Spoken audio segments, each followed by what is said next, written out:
Ahora, Pero leí todo el rato, así que da lo mismo. Ya. Entonces, este debate tiene muchos años, muchos años, y este debate, a medida que pasa el tiempo, los argumentos se ponen mejores, y la filosofía de la ciencia, en la diferencia del resto de la filosofía, es una filosofía que respeta a la ciencia, es decir, aquí nos proponemos cosas que no estén disponibles en nuestras mejores teorías científicas actuales. Es decir, si alguien se pone aquí a hablar del ser y qué es lo que es el ser, y en realidad el ser no está en ninguna ciencia, el ser no hablamos del ser, de la espiritualidad, de no sé qué, no está en la ciencia, no lo sacamos, no podemos, tenemos prohibido hablar de eso. Entonces, es una filosofía muy al ritmo de la física, en este caso. Entonces, por un lado, estos son los pilares fundamentales. Entonces, el realismo tiene un argumento fundamental, pilar fundamental, que dice el argumento no milagro. Dice, bueno, si tú eres realista, tenés que hacerte cargo de esto. El éxito predictivo sería un milagro si las teorías no brindasen al menos descripciones aproximadas de verdaderas. Es decir, un realista, un antirrealista le dice, bueno, mira, la física no tiene nada que ver con la realidad, estoy curando jugo. Entonces, explícame por qué funciona. Algo tiene que ver.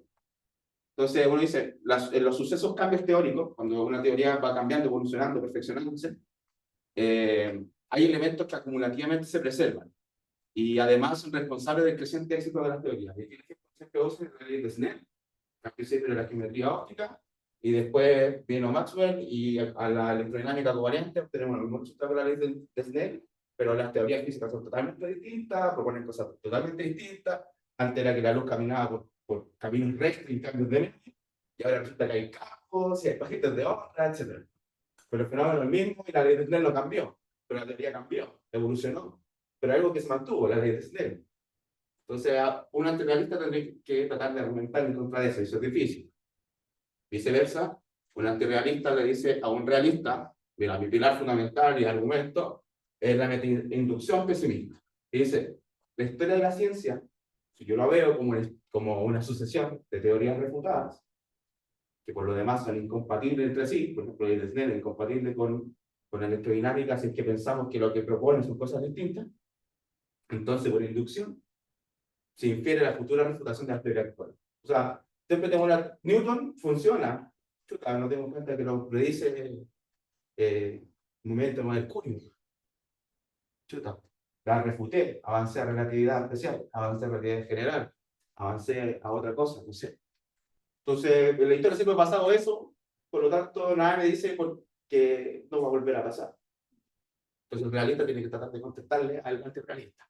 Y es un debate gigante. Y todo esto está en marco que puse aquí de una proyección estructuralista. Entonces, vamos a avanzar, pero que hay dos bandos. Hoy día va a ser una fiesta realista, así que hoy no vamos a hablar de antirrealista. Porque dentro del antirrealismo hay peleas internas, y adentro del realismo también hay peleas internas. Hoy día vamos a hacer peleas internas de realismo. Primero, entonces, esto es traducción estructural. ¿Por qué? Porque del realismo hay un sabor, un conjunto de argumentos, teorías y proposiciones que se llama realismo estructural, que es una de las cosas más populares hoy en día desde 1800 hasta ahora. Y mi hipótesis es que la física teórica, sobre todo la gravitación, es realista estructural, y si no, no tiene sentido. Si no, habría que cambiar la forma de hacer gravitación, porque si no, no tiene sentido los compromisos que uno adquiere al momento de hacer gravitación. Esa es la hipótesis general del artículo y de esta charla. Entonces, quiero comentar más o menos qué estamos entendiendo por estructura. Entonces, un ejemplo, el caso Euclidio. Vamos a decir que el sistema de coordenadas es un dispositivo para etiquetar puntos. Entonces, vamos a decir que formas de asignar puntos para referenciar, formas de asignar puntos para referenciarlos. Y existen infinitas maneras de hacerlo. Infinitos sistemas ordenados que puedo dar. Pero si yo tengo dos, los sistemas van a estar relacionados entre sí. Es decir, tengo una transformación. Entonces, un punto que yo escribo como X, Y, en un sistema de coordenadas, en otro sistema es X' con Y, y si yo tengo unas funciones que son capaces de transformar un sistema ordenado en otro, puedo hacer prediccional. Pero el punto no cambió. O solamente está cambiando mi manera de escribirlo, que aquí el punto sea 1,3 y acá es manzana con naranja, no es lo mismo, son maneras de referenciar el punto no cambia. Entonces, en un sentido importante, las diferencias no importan, porque a mí me interesa el punto, no su descripción. Entonces, todos los sistemas de coordenadas están de acuerdo en algo, eso sí, muy importante, que es lo que nos permite justamente hacer física en cualquier sistema de coordenadas, al menos en la mecánica newtoniana, y es que la distancia independiente de la descripción es el espacio euclidiano. Entonces, vamos a decir que la estructura de la geometría euclidiana o la estructura del espacio plano es la métrica, la distancia, porque eso es lo que nunca cambia. Me da lo mismo el sistema de coordenadas que yo use. Yo sé que la distancia entre puntos siempre va a ser la. Entonces, la distancia, la métrica, lo fundamental o la estructura de este punto de vista. Estoy tratando de definir esto. Entonces, avanzamos en el tiempo, llegamos más o menos al 2010, y viene un filósofo de la ciencia y dice, mira, ¿sabéis que este debate de realismo, antirrealismo que lleva siglos, vamos a tratar de juntar lo mejor que proponen los dos y tratar de eliminar lo malo que tiene? Entonces vamos a tratar de superar esta tensión de ambos. Entonces vamos a decir que el conocimiento es acerca de la estructura del mundo, no sobre la naturaleza del mundo. Si los cambios en los compromisos ónticos, o ontológicos, metafísicos, y compromisos con la realidad, no son incompatibles con el conocimiento acumulativo de aspectos estructurales. Es decir, lo que yo voy notando cuando va cambiando la teoría, voy refutando y evolucionando las teorías, es que siempre se preservan cierta estructura. Y voy a dar un ejemplo al tiro. Se preservan las transformaciones de Galileo. Se transforman las transformaciones de Lorentz. A eso me refiero con que me da lo mismo lo que pase, pero la teoría que viene tiene que ser lorentziana, porque ya estamos medio comprometidos con que las transformaciones de Lorentz funcionan electrodinámicas, por ejemplo. Entonces, me da lo mismo cuál sea la teoría que viene, pero mis primeros checks van a ser que respete Newton, que de aquí puedo sacar covariancia Lorentz, que si hago un caso límite tengo Galileo, etc. A eso me refiero con la preservación de estructura a cambio teórico. ¿A qué se refieren ellos? Y a eso le llaman realismo estructural. Realismo estructural es realismo sobre las transformaciones de Galileo, no sobre las velocidades o los momentos, etc. Entonces, y esto que ha plasmado la supervivencia del andamiaje matemático fundamental del sistema. Aquí hay alguien nervioso, un filósofo súper respetado e influente en el mundo occidental, y esta es una crítica a este realismo estructural que estamos proponiendo, a esta tradición estructuralista. Entonces, esta es la crítica de Neumann, que dice básicamente que si yo tengo una estructura y no estoy comprometido con las cosas, entonces yo puedo formarme la historia que quiera. Es decir, yo tengo una observación experimental, por ejemplo, de lo que quiere decir él, y yo puedo inventarme, no sé, que hay campos en universos paralelos, tal que hace que las manzanas se caigan al suelo. Entonces dice, como yo puedo inventarme la historia que quiera, totalmente comprometido metafísicamente con ello, y además tengo que ir más allá de la estructura para poder saber algo, en realidad no tiene ningún sentido este estado. Esa es la crítica fundamental a esto. Hay que ponerla por dignidad académica, digamos, de los pros y los contras. Entonces, en este realismo estructural, de tradición estructuralista, y esta lámina hay un plot twist aquí al final. Entonces esto dice, a través del cambio teórico, en último caso se conservan las estructuras matemáticas. Esto que está acá son citas textuales, literales, traducidas con mucho cuidado. Si las ecuaciones expresan relaciones, y si las ecuaciones siguen siendo verdaderas, es porque las relaciones siguen siendo verdaderas. Y con esto uno puede concluir más o menos que una continuidad de acumulación en el cambio, pero la continuidad de la forma o de estructura, no del conocimiento. Es decir, cuando yo cambio una teoría, refuto una teoría y viene la siguiente, ley de Snell, paso a electrodinámica, no hizo un cambio de conocimiento, porque ya la ley de Snell ya me la sabía. Estoy haciendo un cambio de estructura. O sea, estoy manteniendo la estructura, pero no estoy adquiriendo conocimiento. Entonces dice, ¿qué tipo de conocimiento entonces podemos esperar si es que la física se trata de estructura y no de cosas? No se trata de manzanas, se trata de estructuras matemáticas, o no necesariamente matemáticas, pero se trata de estructura. ¿Qué le podemos pedir como conocimiento? Y la respuesta la tiene quien inventó todo este estructuralismo estructural. Que es que no es filósofo, sino que es matemático físico, que es Henri Poincaré. Entonces, el objeto de la ciencia no son las cosas en sí mismas, esta cita de Poincaré, como los dogmáticos en su simplicidad imaginan, sino las relaciones entre las cosas. fuera de las relaciones no hay nada conocido. Es decir, yo no sé si estoy comprometido o no con la escritura, pero de lo que estoy seguro que se comunicaría es que no existe otra cosa más que relaciones, porque no comprometerse con cualquier otra cosa en relación no tiene mucho sentido. Y aparte, la ciencia no se trata de eso. Estos son escritos filosóficos, ensayos muy bonitos, el libro de Poincaré de 1908, 1909, después, par de años después, murió. O sea, es un Henry Poincaré viejo, maduro, digamos, poniendo en manifiesto su idea. Él inauguró la tradición estructuralista que estoy contando. Después en Cambridge, un filósofo lógico, matemático bastante influyente que se llama Bertrand Russell, como que lo sistematizó desde el punto de vista lógico, todos los axiomas de Poincaré, en un libro que se llama The Analysis of Matter. Ese matemático lógico terminó ganando el premio Nobel de Literatura. Pero es de la misma época de, no sé, el profesor de Alan Turing, por ejemplo, el decía matemática Alan Turing, sale la película de Turing. Es muy influyente el que hizo esto de manera formal, digamos. Esto son cartas, son ensayos de Poincaré, pero Bertrand Russell lo hizo formal. Y con eso heredamos. Entonces, el realista estructural se define que es realista estructural, o qué es lo que defiende, insiste que es un error pensar que podemos entender la naturaleza desde los componentes básicos del universo. No tenemos que entender la ciencia desde los átomos, sino de las relaciones entre los átomos, o no de las partículas. No tenemos que entender la partícula alfa, sino qué tiene que ver la partícula alfa con un hadrón, por ejemplo, cómo se comporta, sus relaciones, cómo decae. Eso tenemos que entender, no la partícula alfa. En lo que tendría un realista estructural. Y lo que podemos descubrir entonces son relaciones entre fenómenos expresados en las ecuaciones matemáticas de las teorías, cuyos términos teóricos deben ser interpretados como genuinos primitivos. Es decir, si una carga positiva y una negativa se repelan o se atraen, a mí no me importa que no sea negativa y positiva, me importa que la relación que tienen, se atraen o se repelen. Eso es lo que me interesa. O eso es lo que interesa a la estructura. Y eso es lo que le interesa a las ecuaciones. Y cuando probamos una nueva teoría, queremos que se respete la estructura anterior, que está chequeado. Entonces, finalizando la primera parte, dice, comprender la estructura de una teoría es relevante para comprender qué es lo que la física nos está tratando de decir sobre el mundo.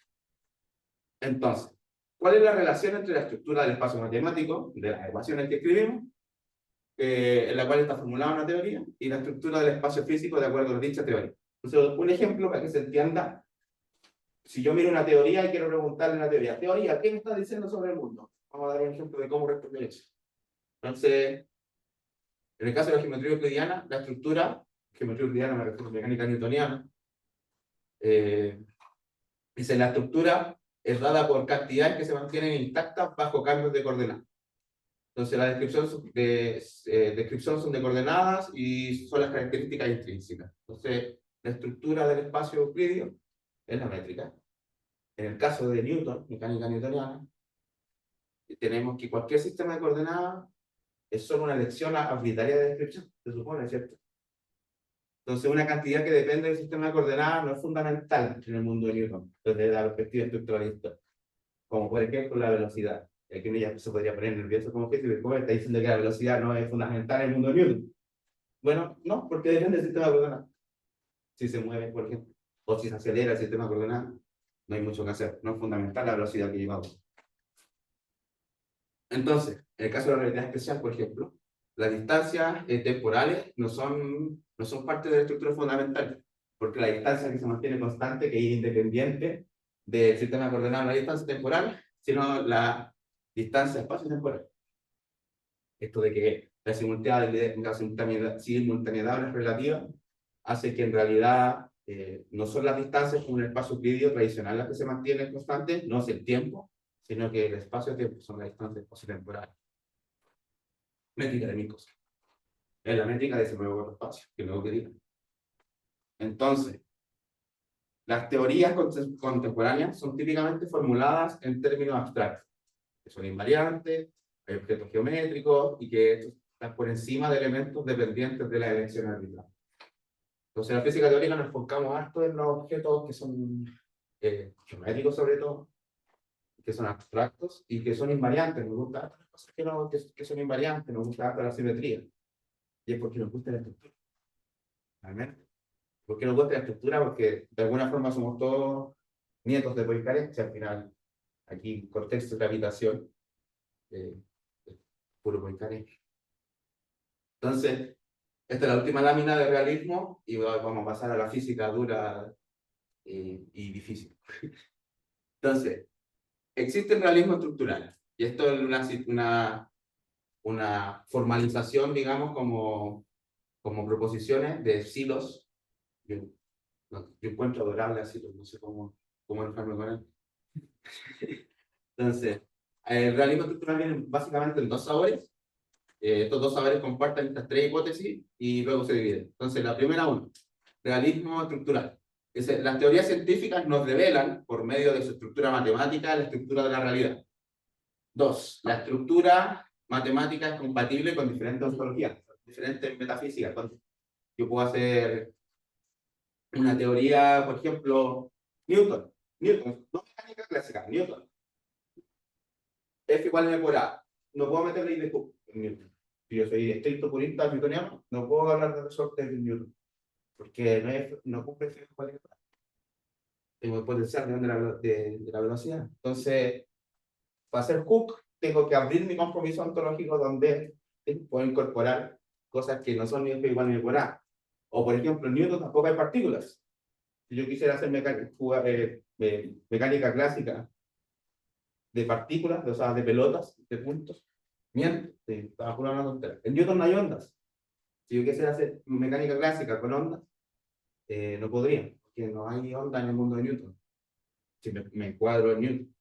Entonces, la física newtoniana es distinta de la mecánica clásica, que es más grande. Las estructuras matemáticas sobreviven a los cambios de teorías, lo conversamos, y aquí abren dos, y estos pelean a muerte. Entonces, uno, tenemos un realismo estructural epistémico. Epistémico significa que le interesa más el experimento, le interesa más la observación, le interesa más como lo que podemos observar. Eso es como la característica de hacer alguien más epistémico. El exponente aquí del realismo epistémico entre nosotros, para que nos hagamos una idea, es Einstein. Entonces, conocemos la estructura del mundo, pero no sus componentes. Entonces, sabemos más o menos sus relaciones, pero los componentes de esas relaciones, en realidad, está medio difícil. Y un estructural óntico, o sea, un realista estructural metafísico, que sería aquí, por ejemplo, Cartán. Usted conoce, no sé, acción de Einstein-Cartán, por ejemplo. Cartán con Einstein trabajan juntos, pero pelean porque hay un alto de cartas que se mandan entre ellos que pelean por esto, porque Cartán es muy óntico, muy metafísico, y Einstein es más epistémico. Entonces, ¿qué dice un óntico? Dice, la ontología del mundo no es radicalmente incognoscible. O sea, la naturaleza no se puede por eso. Es alcanzable. Puesto que en esencia consiste en estructuras. O sea, el mundo de estructuras. Y esas las podemos conocer a través de la analogía matemática. Bueno, Cartán era súper matemático de colegio urbano y tal que es entendible que le guste harto las matemáticas. O estoy comprometido con él. Ya. Andrzej Czechowski es un filósofo muy bueno, mundialmente reconocido. Trabaja en el Parlamento de los Estados Unidos. Trata de rescatar la plata de Trump para que la plata se gaste en filosofía y en la universidad, no solamente en Estados Unidos, sino en el mundo. El que dice la filosofía es importante, la ciencia es importante, pasa con plata. Entonces hace una vida buena y le importan estos temas. Entonces él dice, están todos deseando, yo es como un realista suave, porque dice, está bien, yo soy un realista estructural, la física sí nos dice que cosas del mundo, pero ni son estructura, como que me están hablando. Pero entonces, ¿qué son? Entonces él propone algo que se llama semi-realismo, que es bajarle un cambio al realismo estructural que vimos, a Einstein, como que Einstein baja un poquito el compromiso metafísico. ¿Pero por qué? Porque él analiza el realismo estructural, que yo conversé, y hay un problema gigante. Un problema gigante en el realismo estructural y hay un problema gigante en filosofía, que es la causalidad, que es lo causal, la relación causa-efecto. Y él dice, si aceptamos el realismo estructural, nos vamos a encontrar inevitablemente que vamos a empezar a colapsar causalmente. Porque el realismo estructural no explica ni da cuenta de cómo una causa produce un efecto. Es decir, si yo tengo, por ejemplo, describo la geometría de mi mundo lorenciano, ya, ¿y cómo algo se mueve ahí? No, es que tiene una simetría de gauge, ya, pero eso, ¿cómo provoca que las cosas se muevan? Ya, si nos quedamos solo con la estructura, es imposible. Eso es lo que trata de levantar la mano a alguien y decir, ¿se dieron cuenta de esto? Tenemos un problema. Si saben el problema, díganme su nueva postura, y si están de desacuerdo, hagan un contrapunto. Entonces critica, esta es la crítica más importante del realismo estructural, que le puse a óptico porque voy a apelar que Heidegger es óptico. Entonces, ontología relacional incompleta, es uno de los argumentos. Dice, las relaciones carecen de fundamentación ontológica, fundamentación metafísica, si se desvincula con los relatos que lo sostienen. Es decir, si tú me vas a hablar de relaciones de partícula alfa y hadrón, y tú no estás comprometido con que el hadrón existe y la partícula alfa existe, pero sí con la relación, como que esas relaciones que se sostienen, si las otras cosas no existen. Ya, es una de las críticas. Se llama metafísica relacional incompleta. Entonces, hay otra que se llama indeterminación semántica, otro argumento, que dice que la estructura no proporciona un criterio suficiente para determinar identidades, la identidad de las entidades subyacentes.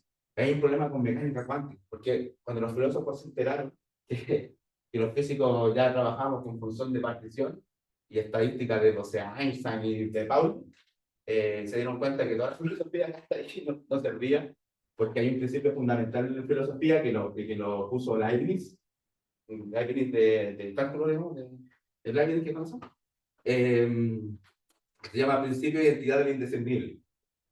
Pero resulta que con los bosones no sabemos distinguir muy bien los bosones, que uno o otro. Entonces ahí se cae un poco todo esto. Entonces, alguien está pensando aquí en estadística de Bose-Einstein, cuando dice esta indeterminación semántica. La deficiencia causal. Dice, la descripción estructural no integra principios causales que expliquen la dependencia fenomenológica. A él le interesa mucho, a muchos físicos filósofos les interesa mucho la causalidad, y la física no tiene causalidad. Y en realidad no es un problema de gravitación, sino que en general la física no explica causalidad. Y una prueba fácil es que las teorías son reversibles en el tiempo. O sea, si yo pongo el tiempo en menos t, toda la física funciona, entonces la física no sabe que el tiempo va para adelante. Entonces no hay causalidad física. El reduccionismo formalista dice a priorizar las relaciones. Esto es muy importante porque esto me huele a mí ya a físico teórico estándar. Dice a priorizar las relaciones, el realismo estructural desatiende las propiedades disposicionales de la entidad, limitando su poder explicativo. Entre más general hacemos las teorías, menos explicativas son, porque no estamos enfocando mucho en la estructura. Es decir, es bonito en la teoría general, pero está difícil calcular cómo se cae una manzana. Como en el sentido de que generalizar mucho se vuelve un poco práctico. Bueno. Entonces, hablemos de agujeros negros. Entonces, yo me voy a basar aquí en tres cosas. Este es el background que es necesario para hacer la discusión. Entonces, vamos a hablar aquí de artículos muy bonito que se llama agujeros negros de tres dimensiones, generalizados, de tres dimensiones espaciotemporales, generalizados, de nuestro buen amigo que espero que todos conozcamos, Munster, Genot, Pérez, Tempo y Troncoso. ¿Todo bien? Espero que sí. Entonces, dice, yo me hago esta pregunta, ¿podríamos estar cayendo en realismo estructural óptico de un sabor súper particular? Uno que elimina cosas, uno que elimina la métrica, es por eliminarista. Eso ya me pregunto. Pero me pregunto en dos sentidos. Pregunto en la manera en las teorías mismas, y me pregunto cómo uno hace teoría, cómo uno le enseña a hacer paper. Cuando le enseñan a hacer paper, yo siento a mí, que pareciera a mí que esto es muy realista estructural hacer paper en física de gravitación.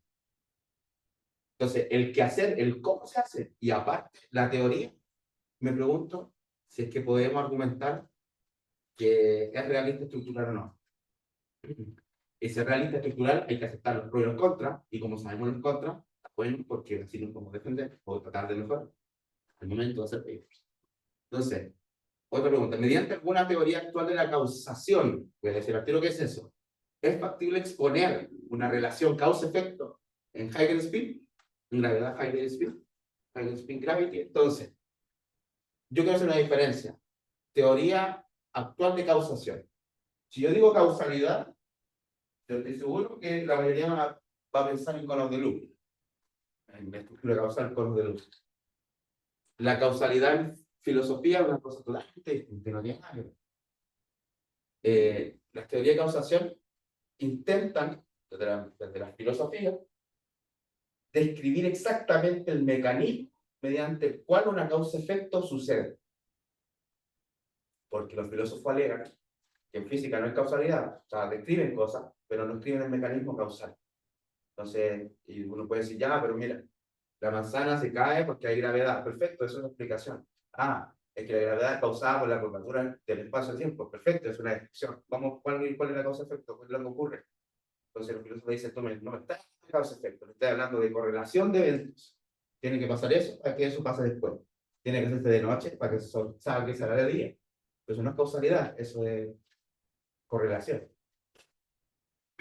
Entonces hay un problema, una discusión. Entonces los físicos le devuelven la pregunta a los filósofos, le dicen, ya, pero explícame tú entonces, ¿por qué te tanto hablando? Entonces pasa que dicen, ya, los filósofos dicen, vamos a ocupar todo lo que sabemos de física para intentar construir esta teoría de causalidad, de causación, algo que les satisfaga a ellos. Este es el problema ya de los griegos, que hay problema con esto. Entonces, empezaron como en la época de la plástica, así 1910, que empezaron, y en lo más aceptado y lo que más llegaron hoy día son un par de explicaciones causales que son satisfactorias, pero el único problema es que se quedaron pegados en 1905. Es decir, toda la física después de relatividad especial no tiene ni idea cómo abordar. Se le acabó la filosofía, pero porque la física avanzó muy rápido en ese tiempo. Entonces ahí los filósofos están súper al debe porque no tienen ni idea de cómo explicar causalidad, ahora por ejemplo con relatividad general. Y si somos sinceros, nosotros tampoco. Entonces hay que conversar más. Entonces, dice, hemos de notar que en general toda investigación teórica en física que incluye un espacio-tiempo de Minkowski en su versión euclidia, esto es decir, un espacio-tiempo descrito por campos de los números complejos mediante una extensión euclidia lorentziana de la métrica. Es decir, tengo mi espacio Minkowski plano, me permito usar números complejos y con eso lo puedo transformar en una métrica euclidia. Se usa un montón, en gravedad y en cohete. Pero el problema es que todo esto renegará de una estructura causal explícita. Esto significa que no se puede escribir de manera consistente worldlines, ni conos de luz, ni diagramas de Peirce. Esto está dicho. Chuta. No, viene a donde viene, viene en la mierda. Ahí lo tengo.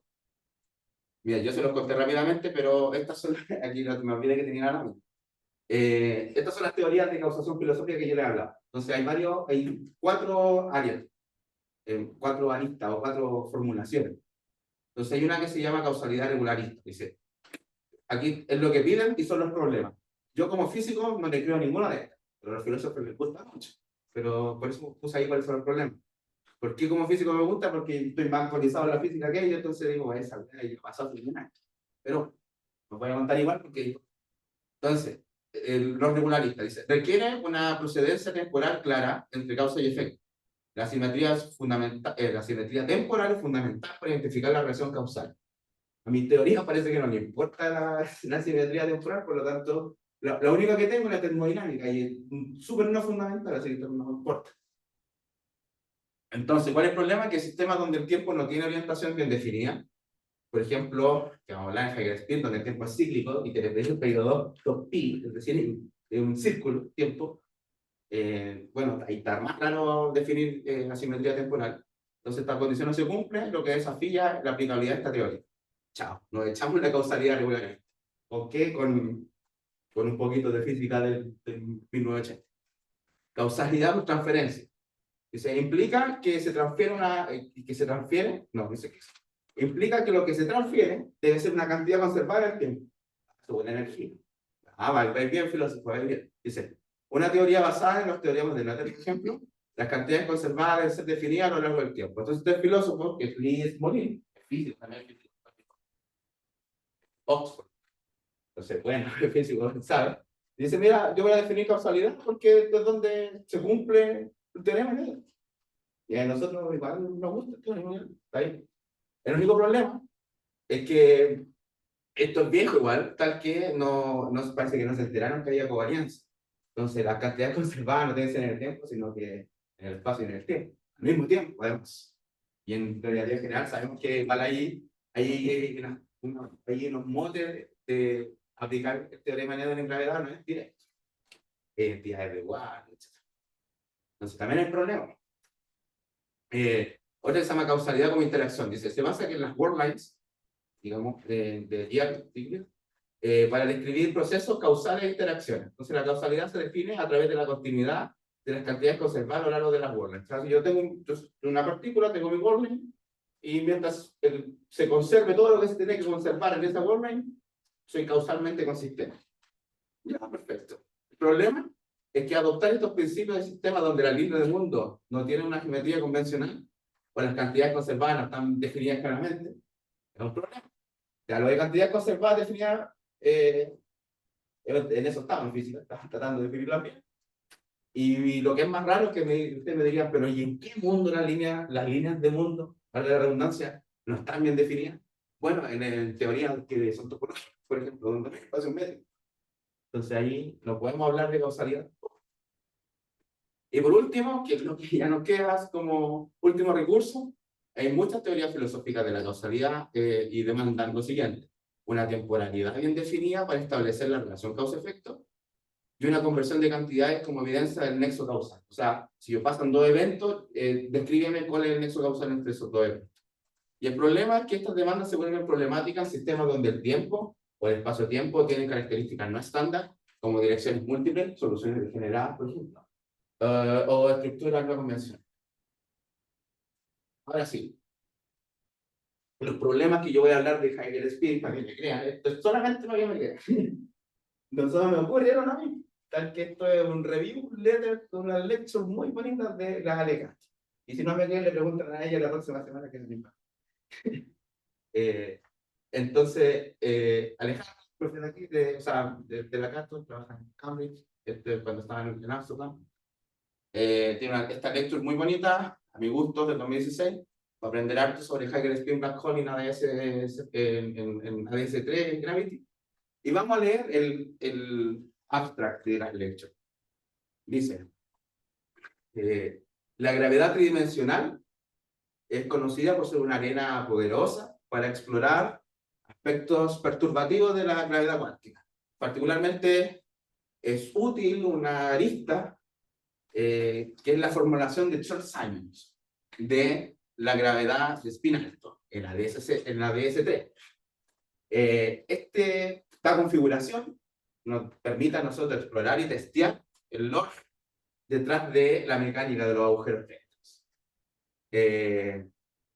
En una teoría que prescinde o que no necesita descripciones métricas. En estas lecturas, nosotros vamos a revisar un desarrollo reciente en este tema. En particular, vamos a enfatizar en varias definiciones de agujeros negros en ADS3 y cómo probarlos y usarlos como observables que naturalmente aparecen en la teoría de Chern-Simons. Si yo estoy comprometido con el realismo estructural, me puedo permitir hacer Heidegger-Speed, o gravedad topológica, o gravedad Chern-Simons. Si hago eso, no tengo idea cómo definir un agujero negro. Y si no tengo idea cómo definir un agujero negro, porque no puedo dibujar diagramas de Penrose, porque no tengo métrica. Pero si no tengo métrica, no me sirve ninguna teoría filosófica de causalidad. Tampoco tengo el tiempo, no sé para dónde va, no tengo asimetría temporal, no tengo causa-efecto. Pero yo estoy comprometido en el realismo estructural. Y eso me lo dijo Angela hace tiempo. Entonces, vamos a ver qué es lo que pasa, qué encontramos aquí. ¿Qué es un agujero negro? Se pregunta la dice. Bueno, hay varias maneras. Una manera es caracterizar un agujero negro por un horizonte de suceso. Entonces, en GR un agujero negro se caracteriza por un horizonte de suceso que delimita la región del espacio-tiempo por el cual la luz o cualquier información no puede escapar. Esa es una definición que más usamos, más sabemos, más intuitiva incluso. Otra definición que es la singularidad en lo relevante. Dice, también se puede definir por la presencia de una singularidad que está cubierta por un horizonte de suceso, donde las leyes de la física dejan de ser aplicadas. Esto es como superar a Penrose. Me importa la singularidad y después veo qué pasa. Aquí no me importa la singularidad, me importa el horizonte de suceso. Otra forma es de modos cuasi normales. Agujeros negros pueden caracterizarse por modos en los cuales la energía se disipa. Y eso lo podemos ver en ondas gravitacionales. Apenas aparezca la ISA, esto es lo que vamos a hacer todos. Por la comunidad me refiero yo, no, pero tratar de encontrar los modos cuasi normales de las ondas gravitacionales que puede detectar la ISA en unos 10 añitos más. Comportamiento caótico. Una forma de entenderlo es analizando el caos en el vecindario en ciertos dominios. Esto es como buscar Domingos, digamos, en el electromagnetismo, pero en el espacio-tiempo, y si encuentro algo característico, puedo decir, ah, mira, es un agujero negro, por cómo está de caótica esa región, a propósito de entropía. Otra forma, que es la forma que todos estamos súper entusiasmados, es con la termodinámica. Entonces, los agujeros negros poseen una entropía asociada. Y la entropía es una propiedad estructural, como nos heredó Poincaré, que se refleja con su relación con la termodinámica y las matemáticas del espacio-tiempo. Esto significa, si yo tengo el espacio-tiempo, imagínate el CMB, por ejemplo, tengo una foto del universo, y yo busco y encuentro una zona no sé, con una entropía muy alta, o una entropía que yo sé que a eso le llamé agujero negro. Yo puedo encontrar todos los agujeros negros que hay en el universo porque voy encontrando estas regiones que tienen una entropía súper particular, una muy grande, un agujero negro de entropía muy grande. Entonces, yo encuentro eso y digo, ah, es un agujero negro. Entonces, yo estoy caracterizando agujero negro por su termodinámica, por la entropía. Y por último puse ahí, no, esto tiene una categoría muy inferior al resto, pero lo puse para que nos quedemos también con la idea, que también se pueden representar pictóricamente, es solamente una herramienta pictórica. La estructura causal del espacio-tiempo, permitiendo identificar regiones asociadas con horizontes de suceso. Como yo tengo esa herramienta que hizo Penrose con Carter en los años 60, yo puedo dibujar mi estructura causal del espacio-tiempo, y ahí yo puedo encontrar cierto límite, cierta región que yo llamo horizonte de suceso. Eso le llamo un agujero negro. Pero es una herramienta pictórica. Ahora es una herramienta formal. El problema es que, según cuál elija yo, necesito distintas cosas. Necesito distintos ingredientes para poder hacerlo. Pero parece que para todas, menos para una, necesito métrica. Esta necesito métrica, para esta necesito métrica, para esta, no estoy tan seguro, y en termodinámica no necesito métrica. Entonces, aquí estas láminas que vienen sin de mucho texto, y me pido disculpas, pero filosofía estamos muy acostumbrados a hacer esto, y en física, ¿no? Pero tratando de mezclar, darle gusto a todo. Entonces, los filósofos se enojan, si es que yo hablo de teoría, mi teoría se enoja, si es que la teoría no está motivada con algo experimental y observado. Como que si me pongo a hacer matemáticas, se enojan, se pasan, me tiran cosas. Entonces tengo que motivar a Hacker Spin de alguna forma. Entonces le voy a motivar a Hacker Spin como para conectárselo con que no es con la teoría, ¿no? Entonces, inicialmente, muy antiguamente, en una área bien marginal y que pocos investigadores hacían, bien Russian-style. Entonces, ahora en el último tiempo se ha convertido en un campo bien activo en física contemporánea. Es la motivación para los filósofos. Las motivaciones para el estudio. Hay experimentos en el LHC de estados ligados de quarks, con los cuales no hay teoría. Muy bien, o no sé si no hay teoría o los cálculos no están hechos. Va. Pues, entonces, no me acuerdo muy bien, para ser transparente, si no hay teoría para esos estados ligados de quarks, o los cálculos no lo han hecho porque son latinos. Entonces, vino alguien por ahí y dijo, mira, pues esto lo explicamos con Hacker Spin, con campos de spin alto, pues explica perfecto lo que estamos midiendo aquí los detectores de estos estados ligados de quarks. Acá, hay antecedente experimental donde se puede usar Hacker Spin para modelar, digamos, ciertos fenómenos. Un dedito para arriba. Hay predicciones de la teoría de cuerdas dice que, bueno, que la teoría de cuerdas naturalmente propone una torre infinita de Hagen spin. Pero hay que irse con cuidado anterior. Me la voy a saltar rapidito, más taparlo. Entonces, análisis estructuralista. Dice, la teoría de grupos, basada en representaciones de Lorentz, muestra que los campos de Hagen spin son teóricamente consistentes. Es decir, hay teorías que viven intranquilitas, y yo tomo algunos campos de Hagen spin, por ejemplo, gravitación, ahí vive tranquilita. Yo tomo campos de Hagen spin y puedo añadírselo a las teorías para expandir la teoría, manteniendo, salvando todo el fenómeno inicial, pero para enriquecer la teoría y para hacer más cosas. Y eso no afecta la teoría, o sea, es consistente con la teoría. En particular, si yo tengo gravedad, quiero ir hacia gravedad cuántica, entonces me hago una gravedad semiclásica, después Bellot semiclásica, así. En algún momento de eso puedo añadir Hagen spin y es consistente con todo lo anterior. Entonces es bonito porque lo puedo añadir y no me afecta, no me mueve. Solo me ayuda a describir más cosas. Por ejemplo, divergencia ultravioleta, las puedo cubrir con Hagen spin y funciona y relatividad general se mantiene intacta. Eso potencialmente es bueno, no es fácil encontrar algo matemáticamente que apañe para todo. Entonces, hay algunos problemas, puse yo, pero creo que fui fuerte en decir problemas. Pero las interacciones de Javier Spin presentan algunas dificultades matemáticas, geométricas y físicas, porque siendo transparente, sincero, con uno mismo igual, Javier Spin igual está en el límite de la física matemática, es decir, hay cosas, cálculos que cuestan hacer, el seguro de repente se mueve un poco para el lado, desarrolla la herramienta matemática para resolver algún cálculo, después volví a la física y lo aplicáis. Entonces ahí siempre te pilláis con, chuta, ¿y esto cómo lo hago? Siempre los hackers spin andan ahí pululando con los matemáticos pololeando para ver si pueden sacar algunas técnicas para hacer cositas. Eso es una dificultad porque hay otras teorías de gravitación que no están en ese borde físico-matemático. Y un problema, bueno, a lo mejor les puede interesar que existen los no-go theorems, que son restricciones. Restricciones. Si es que queremos hacer gravedad cuántica, o pretender hacerla, o ir en esa dirección, nos vamos a encontrar de inmediato con los no-go theorems. Entonces aquí, por ejemplo, traje uno, que es el teorema de Wimber-Witten, y tiene estas dos conclusiones.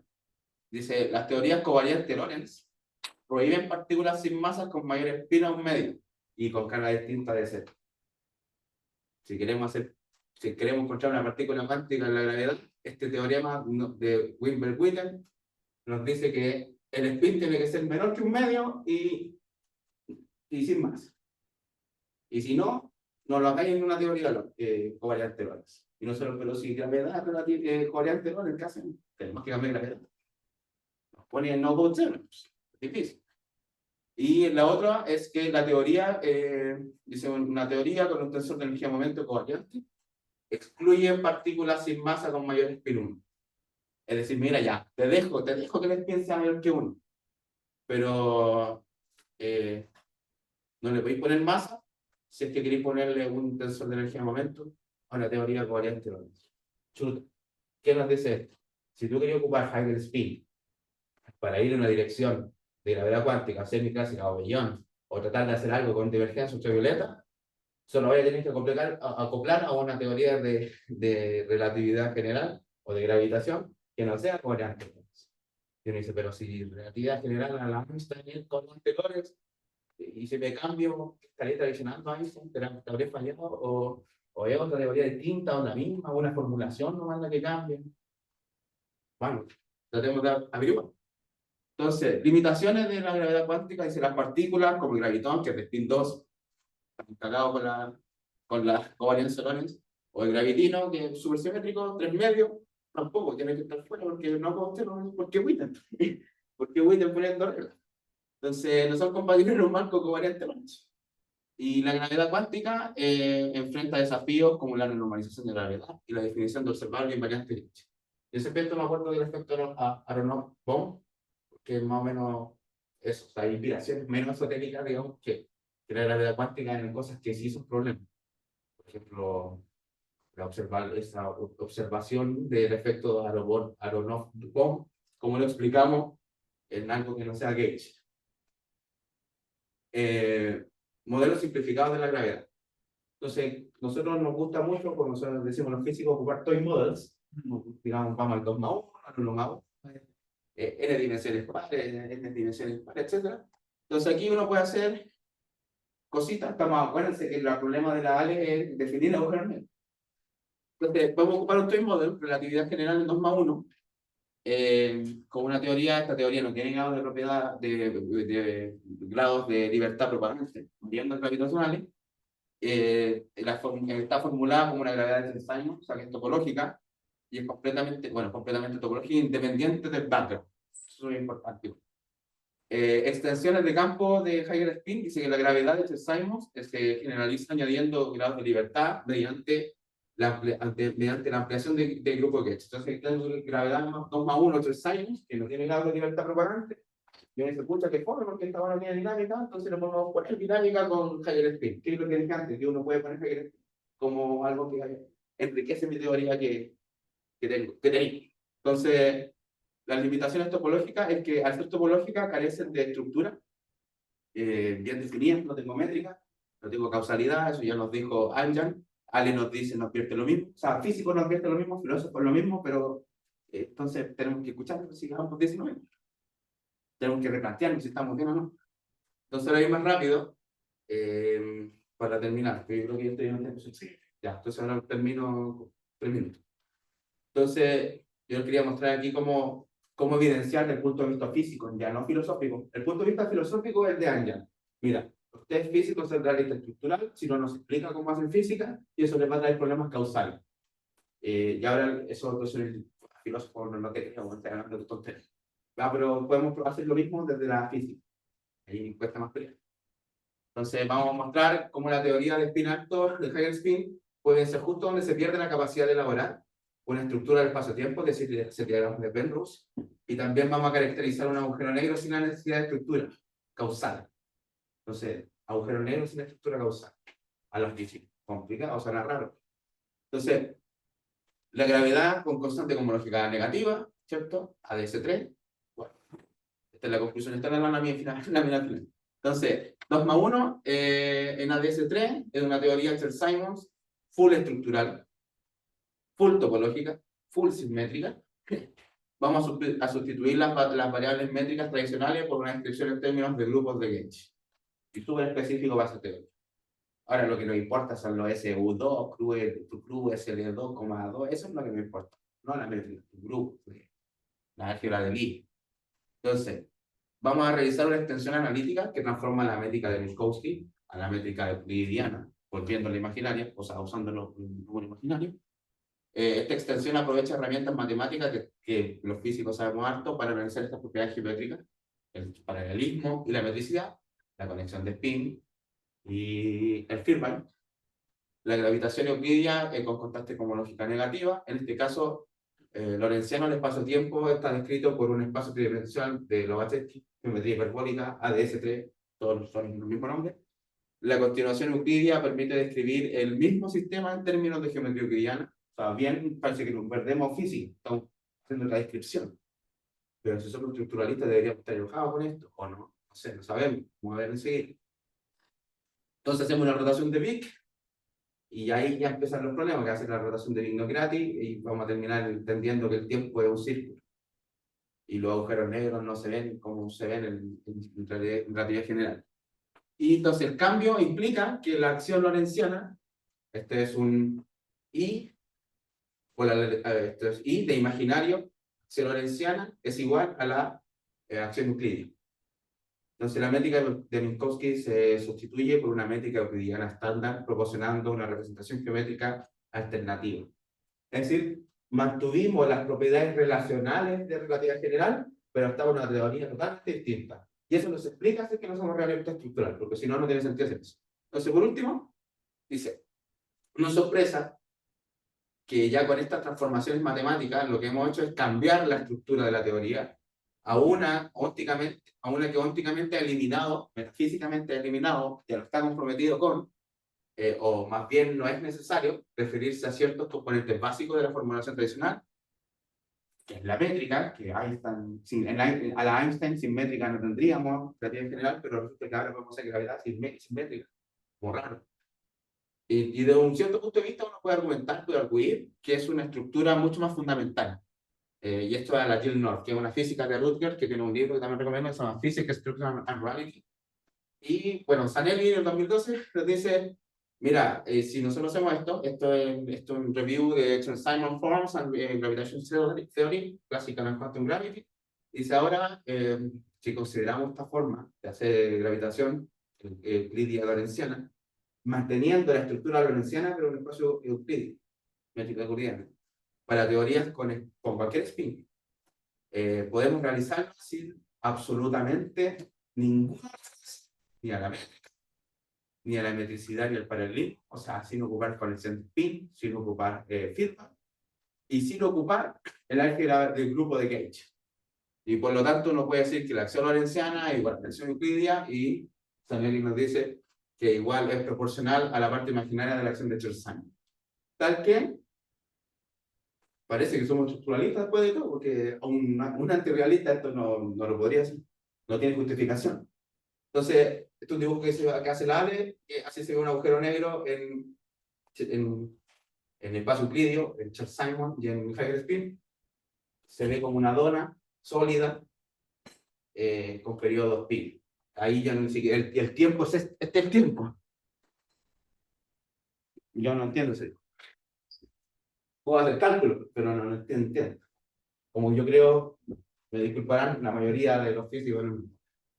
Entonces, y esta es la conclusión. Lo que vamos a leer entonces, aquí voy a saltar esto. Esto ya lo dije. Entonces vamos a ir a la conclusión. Todo esto que hablé es un ejemplo de una discusión que se llama Interpreting Theory Without Space-Time, de Sebastián de Haro. Sebastián de Haro es un profesor de Trinity College, súper famoso, influyente, porque además fue alumno de Gerard Toff. Y se switchó a la filosofía y anda hablando de las mismas tonteras. Y iba a decir las mismas tonteras que yo, pero yo creo que al revés. Yo ando hablando de las mismas tonteras que yo. Entonces, él da este ejemplo, el Rex es un filósofo puro y este es filósofo físico, es Sebastián de Haro. Entonces, en particular, en una sección de esta discusión que tienen ellos, dan un ejemplo de causal set, group quantum gravity, espumas de spines y group field theory. Entonces, ¿a qué conclusión llegan ellos? Dice que, por otro lado, una teoría de campos de grupo, el spin, tiene un objetivo diferente, al igual que sus interpretaciones. Un objetivo central de estas teorías, como superestructural, superfundamental y general y topológica, se centra en la teoría de campos de grupo, es explicar, o sea, ¿de qué se trata Hegel Spin? Se trata de explicar el espacio-tiempo de la relatividad general. Por lo que el espacio-tiempo es el explanando, mientras que la teoría de campos es el explanas. Y esto va a tener que decir que es explanando y explanando. Cuando uno se relatividad a Einstein, uno ocupa el espacio-tiempo para explicar otra cosa, gravedad. Y lo que están haciendo estas teorías es que dan vueltas a esa relación. Y uno está ocupando Higher-Spin, está ocupando Group Field Theory o Gauge Field Theory, lo está ocupando para poder explicar el espacio-tiempo. Y después con guiar a Einstein, ocupa el espacio-tiempo para explicar la gravedad. Es explanando, es lo que necesita ser explicado, y explanan es lo que explica ese necesidad de ser explicado. Entonces, con esto de verdad, sí terminamos con la última. Yo quiero que se queden con esto, dice, tenemos un ejemplo, toda la charla podría ser esta lámina, ¿no? Y por correo. Dice, tenemos un ejemplo de una teoría de gravitación, la cual adquirió una estructura donde no es necesario referirse explícitamente a la metricidad ni al paralelismo.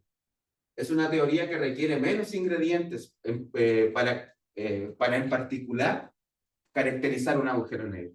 Esto es la pura entropía. No necesito la mente. De esta forma, este desarrollo científico es posible en un escenario que se confíe ciegamente en invariantes y simetrías, tal y como fundamenta el realismo estructural óptico, herencia de Poincaré.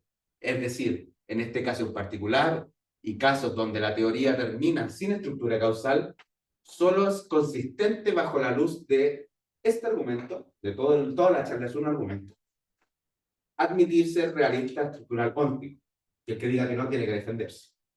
Así pues, concluimos que la física teórica, en particular las teorías contemporáneas de gravitación, están inevitablemente inmersas en un realismo estructural y sus sabores, sus distintos sabores, adoptando sus virtudes y sus críticas. El punto de hacer esto es poder insinuar la relevancia de la metafísica en la investigación contemporánea en física, con el fin de desarrollar la mejor ciencia posible a la luz de las nuevas teorías de gravitación. Y dejo eso. Gracias.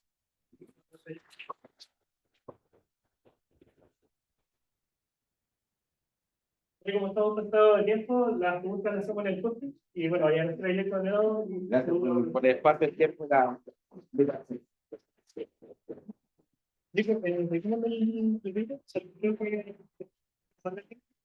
Entonces, dejamos de compartir. Sí, tiene que dejar de compartir y dejar de